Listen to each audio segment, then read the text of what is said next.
All right, so get ready, because today we're going deep on crickets, katydids, and grasshoppers. Oh, yeah. You know those sounds of summer, right? You Like know, you think you know them, you hear them all the time, but there's more to these guys than meets the eye. for sure.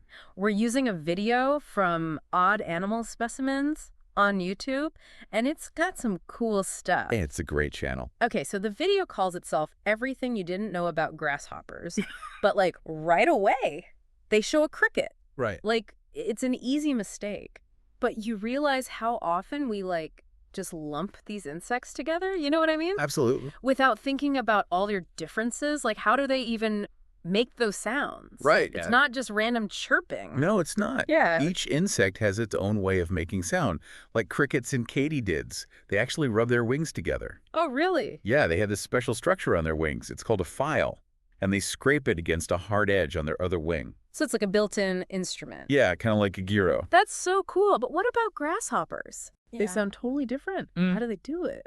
Grasshoppers actually rub ridges on their legs against a vein on their wings. Wait, so it's leg-on-wing action? Yeah. That's wild. You know, it makes you think about how they evolved these totally different ways, but it's like for the same purpose, to communicate, right? That's so crazy. Okay, so we know they're good at making sounds, but what about hearing? Yeah. Where are their ears? Like most animals, they're on their heads. Yeah, there's the thing. Ready for this? None of these insects have ears on their heads. No way. So how do they hear? Like, do they even hear like we do? It's pretty amazing.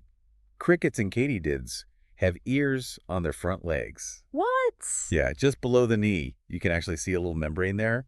That's their eardrum. Leg ears. Okay, my mind is blown. What about grasshoppers? Where are theirs? Grasshoppers have ears on their abdomens, Mhm. above their second set of legs. Seriously. Mm-hmm. So we've got wing rubbers, leg ears, side ears. It's like nature went wild with the possibilities, you know? Sure. And speaking of legs, we all know grasshoppers can jump like crazy, right? Yeah. But I heard they use those legs for more than just hopping around. You're probably thinking about katydids. Okay. They use their legs to kick away their droppings. Wait, what? Hold on. They use their powerful jumping legs to kick away their poop? Yeah, it's pretty funny. That's hilarious. Like, excuse me, I need a clean jump zone. It's crazy how much we still don't know about these guys. Totally. And we've only talked about the common ones. There's a ton of diversity out there in the world of crickets, katydids, and grasshoppers. Oh, like what? Give me the weird stuff. Well, like mole crickets. Oh, lake cricket. Yeah, they live underground, and they have these front legs that look like, well, mole hands. Molan hands. Seriously. Yeah, they're perfect for digging. Crickets with digging mitts. Okay, nature. You're full of surprises. What else? How about conehead katydids? They have these super long heads. Like something out of a sci-fi movie. Conehead katydids. That's crazy. Then there's the wota. Some of them are like giants in the insect world. Don't even get me started on the wota. I saw one with huge spikes on its legs. It looked like it could take down a small animal. And those jaws, Yeah, the spikes are for defense. Yeah. And those jaws are mainly for eating plants. I bet they could give you a nasty bite though, right? Probably. It's amazing how these tiny creatures can be so tough. Oh. Oh, and what about all the colors and patterns? Oh, yeah, that's incredible, too. We're Yeah. talking pinks, black and yellows, vibrant oranges, crazy patterns. Wait, I saw one with rainbow wings. Yeah, some of them have that, too. It's like nature's just showing off at this point. Definitely makes you wonder why they're so diverse. Okay, this is way more interesting than I thought it would be. Oh, we're just getting started. There's so much more to explore. Okay, so just to recap, crickets, katydids, and grasshoppers. They might all look kind of similar, but they have totally different ways of making sounds. Yeah. And they have ears in the weirdest place. And let's not forget, katydids use their legs to kick away their poop. Oh, yeah, that was a good one. And there are so many more crazy creatures out there, like mole crickets with digging hands and giant wota with spikes and jaws. It's incredible how diverse they are. But here's the big question. Why all this diversity? What's the point? That's a great question. Mm. And that's what we're going to tackle next. As we continue our deep dive into the world of crickets, katydids, and grasshoppers, we've seen all these different ways they make noise. Right, from crickets and katydids rubbing their wings together like a gyro, Right. to those grasshoppers rubbing their legs on their wings, It's crazy. and then their ears, not on their heads. Yeah, like what's up with that? Makes you wonder, Why did they evolve like Yeah, it's like this? evolution had one job, ears on the head. What happened? I'm guessing. It all comes down to survival, right? You got it.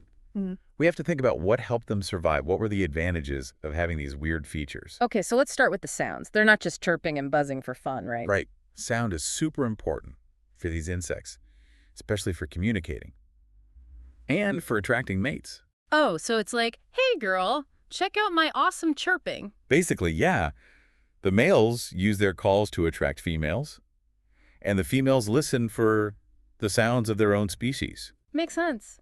But then why so many different ways to make those sounds?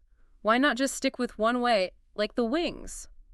Which seem to work pretty well for crickets and katydids. Well, remember, we talked about different habitats. Yeah. Like a forest versus a grassland. Right. Different sounds work better in different places, like the grasshopper's sound. That raspier sound Yeah. might travel farther in an open grassland. So they had to change how they made sounds to match where they lived? Exactly. That's so cool. But what about those ears? Why on their legs or their abdomen? Why not on their heads? That's a good question. One idea is that having ears on their legs or body helps them feel vibrations coming from the ground or plants. So it's not just about hearing sounds in the air, but also feeling vibrations. Exactly. And that's super useful for detecting predators or prey. It's like having a built-in alarm system. No wonder it's so hard to sneak up on them. They can feel you coming. Yeah, being sensitive to vibrations helps them stay alive. Okay, so looking at the bigger picture, what does this tell us about these insects and their place in the world? It tells us that these little guys, they've evolved some pretty amazing ways to survive and how they communicate. From making sounds to hearing those sounds, it's all connected to the places they live. Yeah, it's like a reminder that even the smallest creatures can have a big impact on the world. And we're always learning new things about them. Speaking of new things, remember those crazy creatures we talked about? Like those mole crickets with their digging mitts? Yeah. And those giant wada with their spiky armor. How did those evolve? They're perfect examples of evolution shaping creatures to fit specific roles, like mole crickets. Those modified front legs, Yeah. they're perfect for digging underground. They can make tunnels and chambers where they live and hunt. It's like they've created their own little underground world. What about those conehead katydids with their long heads? What's the benefit of having a head that looks like it belongs on a spaceship? Well, it's probably all about camouflage. Yeah. You know, they live among leaves and stems, and that long head helps them blend in. So it's not about looking cool, it's about hiding from danger. Exactly. Pretty smart. And then there are those heavyweights of the insect world, the wattas. Yeah. Some of those are huge. How do they get so big? And what's with those crazy spikes on their legs? The wada are seriously impressive. Some of them are over 10 centimeters long, Wow. and they can weigh more than a bird. They're like the dinosaurs of the insect world. Yeah. And those spikes on their legs, they're not just for show. They can kick with those spikes. Even a big predator would think twice before messing with them. I bet. It's like they're saying, don't even try it. And those jaws, those are seriously impressive. What do they use those for besides defense? Mostly for eating plants. Oh, okay. But yeah, they could give a nasty bite if they needed to. It's amazing how these little creatures are so well equipped for survival. But let's not forget about all those colors and patterns. Right. Pinks, yellows, oranges, crazy patterns. Some even have rainbow wings. Right. What's the evolutionary advantage of all that visual pizzazz? That's a good question, and one that scientists are still trying to figure out. Some think those colors help with camouflage. Right. Or maybe they mimic poisonous insects, even if they're not poisonous themselves. So it's like they're saying, don't eat me, I'm poisonous, even though they're not. Exactly. Or maybe females are attracted to the brighter males. Yeah. That could be a way to show off how healthy and strong they are. So it's like a combination of blending in, standing out, and finding a mate. Right. It's all about survival and reproduction. It's crazy how evolution can be so creative, shaping not only how they look, but also how they act, and even how they find a partner. But speaking of evolution and adaptation, there's one more big question. What happens to these perfectly toned creatures when their environments start to change? That's a really important question, especially with climate change and habitat loss. Those were big threats to these insects. It makes you wonder, if things change too fast, can they adapt in time? It's something scientists are studying right now, and it shows us how important it is to protect these insects and their habitats. Yeah, we need to protect these places, reduce pesticide use, Yeah. and make sure people understand how important biodiversity is. Exactly. Even though they might seem small and insignificant, these insects play a big role in their ecosystems, and losing them would have a ripple effect. We can't let those sounds of summer disappear. You're right. And besides their role in the ecosystem, there's something special about them.